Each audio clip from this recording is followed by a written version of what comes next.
Chapter 78. Cistern and Buckets. Nimble as a cat, Tashtego mounts aloft, and without altering his erect posture, runs straight out upon the overhanging mainyard arm, to the part where it exactly projects over the hoisted ton. He has carried with him a light tackle called a whip, consisting of only 2 parts, traveling through a single sheaved block. Securing this block so that it hangs down from the yard arm, he swings one end of the rope till it is caught and firmly held by the hand on deck. Then, hand over hand, down the other part, the Indian drops through the air, till dexterously he lands on the summit of the head. There, still elevated aloft by the rest of the company, to whom he vivaciously cries. He seems some Turkish muezzin calling the good people to prayers from the top of a tower. A short-handled sharp spade being sent to him, he diligently searches for the proper place to begin breaking into the ton. In this business he proceeds very heedfully, like a treasure hunter in some old house, sounding the walls to find where the gold is masoned in. By the time this cautious search is over, a stout iron-bound bucket, precisely like a well bucket, has been attached to one end of the whip, while the other end, being stretched across the deck, is there held by 2 or 3 alert hands. The last now hoists the bucket within the grasp of the Indian, to whom another person has reached up a very long pole. Inserting this pole into the bucket, Tashtego downward guides the bucket into the ton, till it entirely disappears. Giving word to the seaman at the whip, up comes the bucket again, all bubbling like a dairymaid's pail full of new milk. Carefully lowered from its height, the full-freighted vessel is caught by an appointed hand and quickly emptied into a large tub. Then, remounting aloft, it goes again into the same round until deep cistern will yield no more. Toward the end, Tashtego has to ram his long pole harder and deeper into the ton, until some 20 feet of pole have gone down. Now, for the people of the Pequod had been bailing for some time in this way, several tubs had been filled with the fragrant sperm, where all at once a queer accident happened. Whether it was that Tashtego, that wild Indian, was so heedless and reckless as to let go for a moment his one-handed hold on the great cabled tackle suspending the head, or whether the place he stood was so treacherous and oozy, or whether the evil one himself would have it fall out so.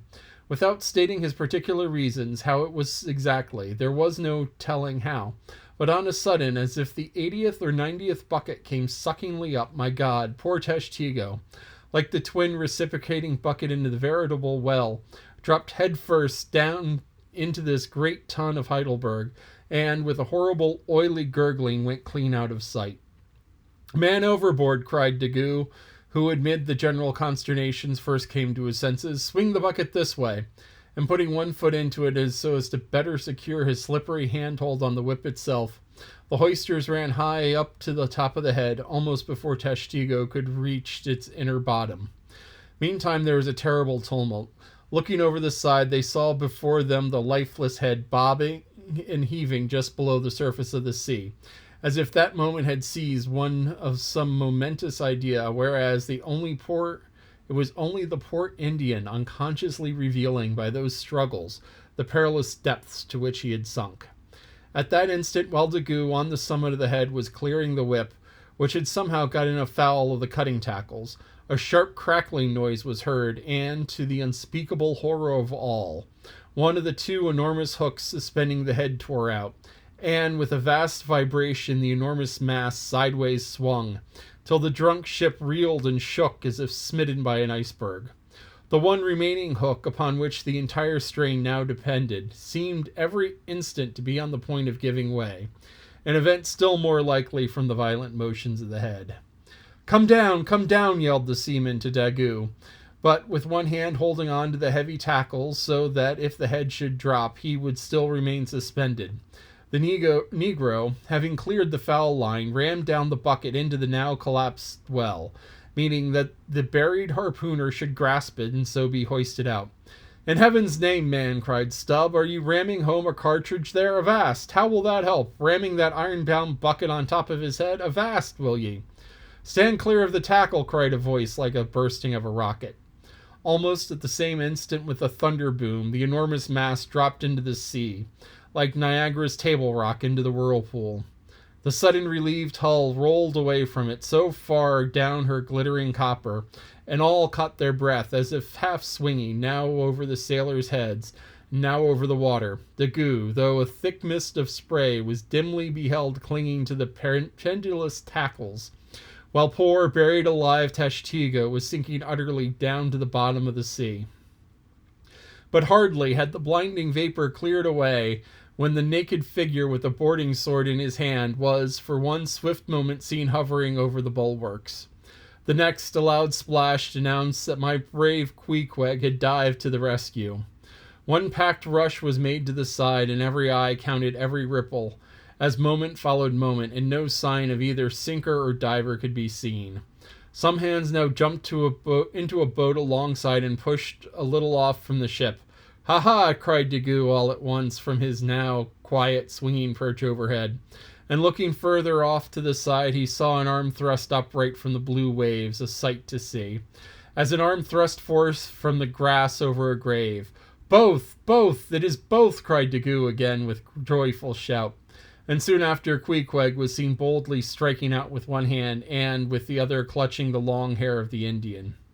Drawn into a waiting boat, they were quickly brought on deck, but Tashtego was long in coming to, and Queequeg did not look very brisk. Now, how had this noble rescue been accomplished?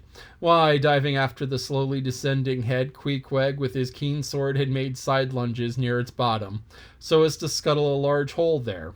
Then, dropping his sword, had thrust his long arm far inwards and upwards, so hauled out poor Tash by the head. He averred that, upon first thrusting in for him, a leg was presented, but, well knowing that that was not as it ought to be, and might occasion great trouble, he thrust back the leg, and by a dexterous heave and toss had wrought a somerset upon the Indian, so that with the next trial he came forth in the good old way, head foremost. As for the great head itself, that was doing as well as could be expected.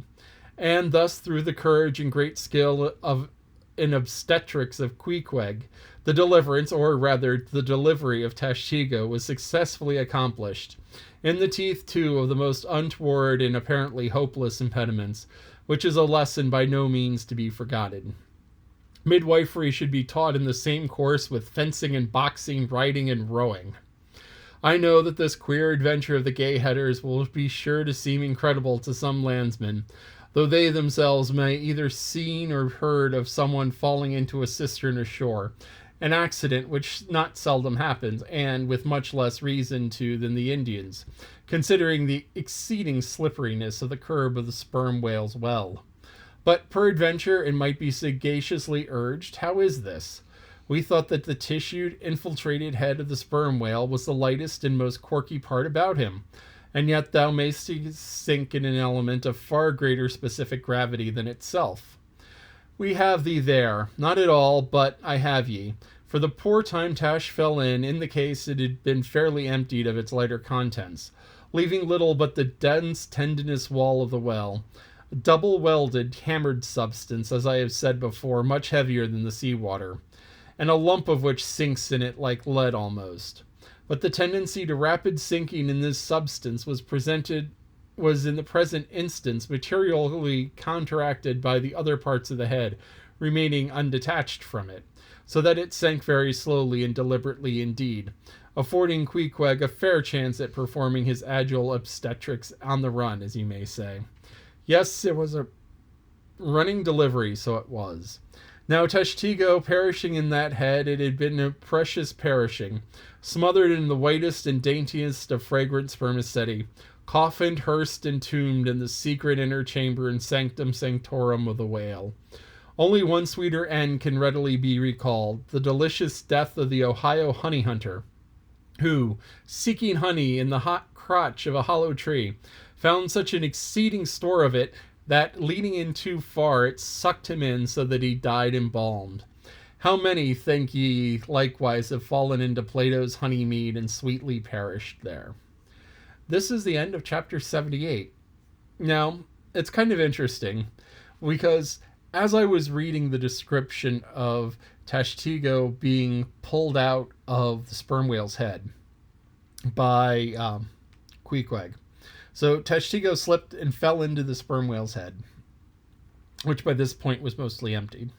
He slipped, he fell in, and Daggoo tried ramming in a bucket, which was a pretty good idea because, if he can go in, get the bucket, pull out pull out Tashtego with the bucket. Wonderful. But the hook gave way, the other hook gave way, and the whole head started sinking. So Queequeg dived in with a boarding sword, long, sharp knife, started cutting away at the whale to get at Tashtego. And at first he found a leg. He's like, no, the leg won't do, because if I pull him out by the leg, his head will still be underwater. So he pushed the leg in, flipped him around, pulled him out. And I was instantly reminded of, gee, this is so much like a baby being born. And sometimes when babies are born, they come out breech, which is butt first or leg first. And that usually doesn't work out very well for the baby, and often doesn't work out well for the mother. So what the doctors do is they kind of work the baby around so the baby comes out head first. Cesareans now. Or they do cesareans where they cut it open, cut the mother open. But anyway, so it was like, this is just like him being born. And he talks about the deliverance. So deliverance is the saving of somebody. It's usually used in a sort of a spiritual term. But the deliverance or delivery, it's like, look, this really is like giving birth of Tashtego. And so here you have Queequeg pulling him out. And then he makes a comment that obstetrics, which is the birthing of babies, or the study of the birthing of babies, or, it's the medical science of helping a woman give birth, should be taught along with fencing and sword fighting and running on horses. It's like, okay. So that was a very intentional thing that was done there. And actually the Pequod was in real trouble here, because here you have all three harpooners. So the three people who make the money, one of them's missing, one of them's hanging off of the rigging, maybe about to go missing, and the third one dives in. So here you have a chance for everything to go horribly pear-shaped and everything to just go bad, because these are the more irreplaceable people of the crew. If Ahab dies, well, then Starbuck takes over and Stubb moves up and Flask moves up, and maybe they raise Tashtego or Dagu to being a mate.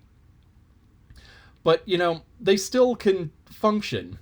But if all of a sudden you have the three harpooners, the three people who are the best at spearing the whale go down, then all of a sudden you have this sort of scramble of like, okay, now who's going to throw the harpoon to catch a whale?